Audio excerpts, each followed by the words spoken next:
Welcome to the High Roads Media presentation of the motivational classic, Think and Grow Rich, the 21st Century Edition, written by Napoleon Hill. This is a verbatim reading of the new, updated version of the world's best-selling success book, edited and annotated by Bill Hartley and Ann Hartley, and read by Michael McConaughey. The Secret of Success. In every chapter of this book, mention is made of the money-making secret that has made fortunes for the exceedingly wealthy men whom I have carefully analyzed over a long period of years. The secret was first brought to my attention by Andrew Carnegie. The canny, lovable old Scotsman carelessly tossed it into my mind when I was but a boy. Then he sat back in his chair with a merry twinkle in his eyes and watched carefully to see if I had brains enough to understand the full significance of what he'd said to me. When he saw that I had grasped the idea, he asked if I would be willing to spend 20 years or more preparing myself to take it to the world, to men and women who, without the secret, might go through life as failures. I said I would, and with Mr. Carnegie's cooperation, I have kept my promise. Editor's comments. In 1908, during a particularly down time in the U.S. economy and with no money and no work, Napoleon Hill took a job as a writer for Bob Taylor's magazine. He was hired to write success stories about famous men. Although it would not provide much in the way of income, it offered Hill the opportunity to meet and profile the giants of industry and business, the first of whom was the creator of America's steel industry, multimillionaire Andrew Carnegie, who was to become Hill's mentor. Carnegie was so impressed by Hill's perceptive mind that following their 3-hour interview, he invited Hill to spend the weekend at his estate so they could continue the discussion. During the course of the next 2 days, Carnegie told Hill that he believed any person could achieve greatness if they understood the philosophy of success and the steps required to achieve it.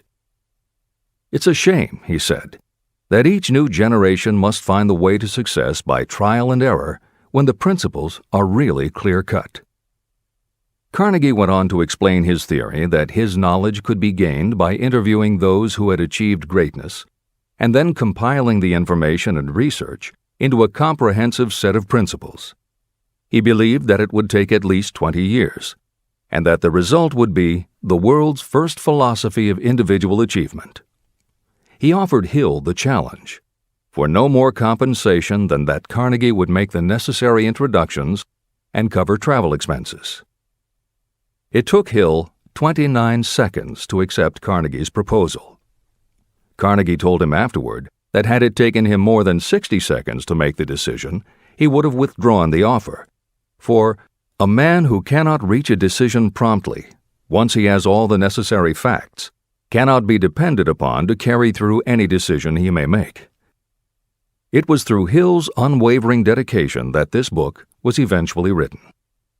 For detailed information on the life of Hill, read or listen to the audiobook of A Lifetime of Riches, the Biography of Napoleon Hill, by Michael J. Ritt, Jr. and Kirk Landers.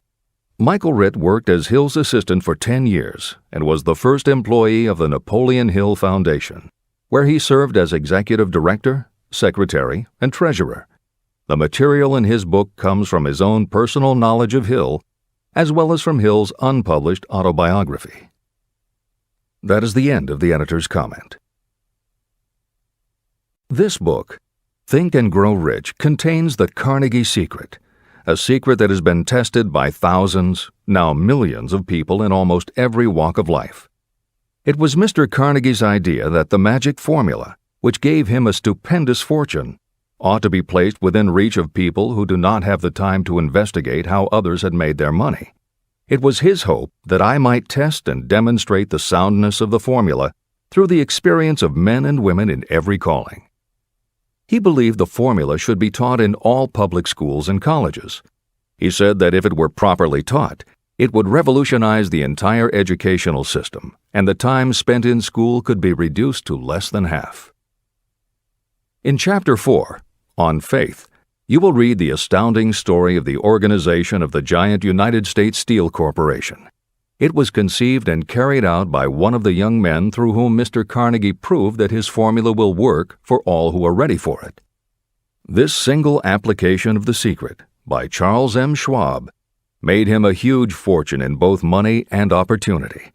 Roughly speaking, this particular application of the formula was worth $600 million. These facts give you a fair idea of what reading this book may bring to you, provided you know what it is that you want. Editor's comment.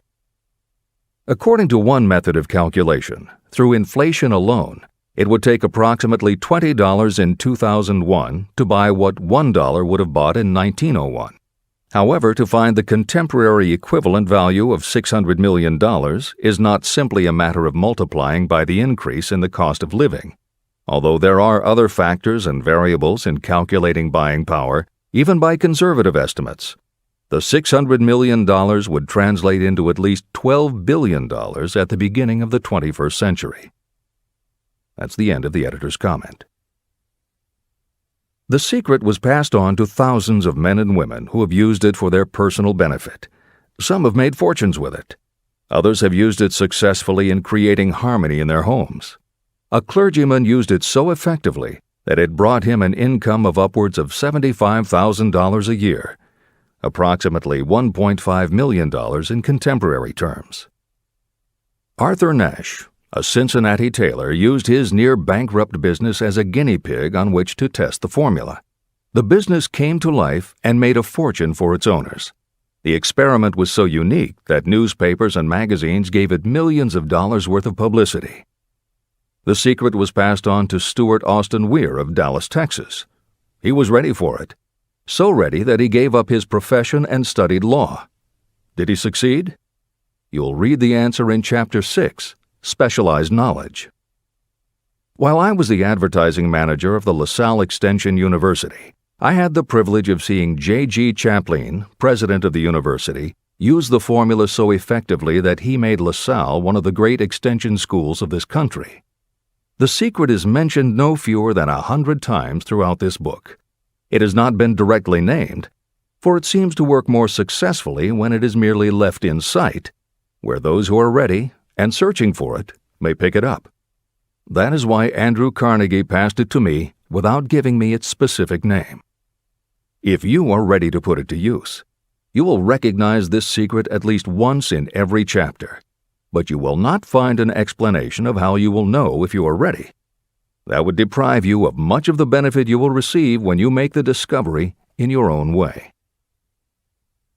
If you have ever been discouraged, if you have had difficulties that took the very soul out of you, if you have tried and failed, if you were ever handicapped by illness or physical affliction, the story of my own son's discovery and use of the Carnegie formula may prove to be the oasis in the desert of lost hope for which you have been searching. This secret was extensively used by President Woodrow Wilson during the World War, and by President Roosevelt during the Second World War. It was passed on to every soldier in the training received before going to the front. President Wilson told me it was a powerful factor in raising the funds needed for the war. A peculiar thing about this secret is that those who acquire and use it find themselves literally swept on to success. However, as is often pointed out in this book, there is no such thing as something for nothing. The secret cannot be had without paying a price, although the price is far less than its value. Another peculiarity is that the secret cannot be given away, and it cannot be purchased for money.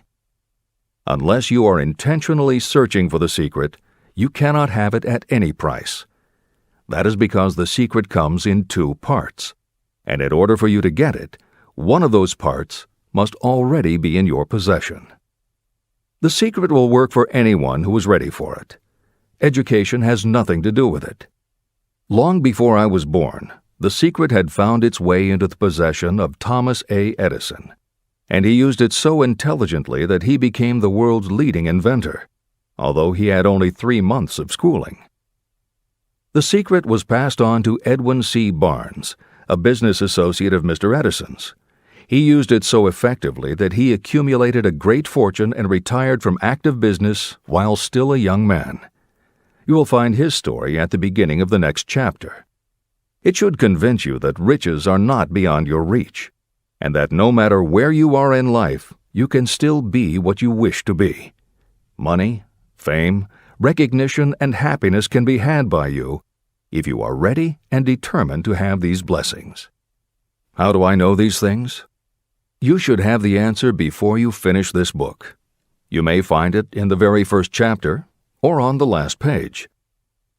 While I was doing the research that I had undertaken at Andrew Carnegie's request, I analyzed hundreds of well-known men. Many of them attributed the accumulation of their vast fortunes to the Carnegie secret. Among these men were Henry Ford.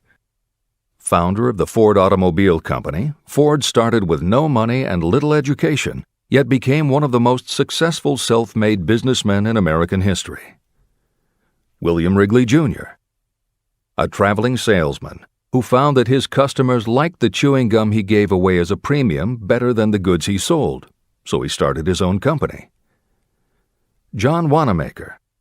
Known as the Merchant Prince, he created the world's first department store and was hailed for his innovations in marketing, customer service, and employee benefits. James J. Hill. Known as the Empire Builder, he built the transcontinental Great Northern Railway, encouraged homesteading in the West, then established shipping routes linking America to Asia. George S. Parker. A school teacher who grew tired of fixing his students' pens, he created a new design, founded the Parker Pen Company, and turned a simple idea into a fortune. E. M. Statler.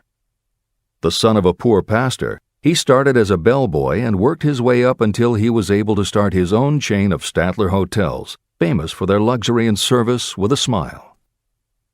Henry L. Doherty. Started at age 12 as an office boy for Columbia Gas, he went on to acquire 53 utilities companies and patented 140 innovations for natural gas and oil production. Cyrus H.K. Curtis. Starting with a small agricultural weekly, Curtis turned it into Ladies' Home Journal, created Saturday Evening Post, then assembled one of the largest newspaper empires. George Eastman. Inventor and founder of the Eastman Kodak Company, he created many of the innovations that popularized photography and transformed the motion picture industry. Charles M. Schwab. The right-hand man of Andrew Carnegie, he was president of Carnegie Steel Company, brokered the deal that formed U.S. Steel, and went on to found Bethlehem Steel. Theodore Roosevelt. 26th President of the United States from 1901 to 1909. John W. Davis. A lawyer and political leader, Davis was Solicitor General under President Woodrow Wilson and later appointed Ambassador to Great Britain.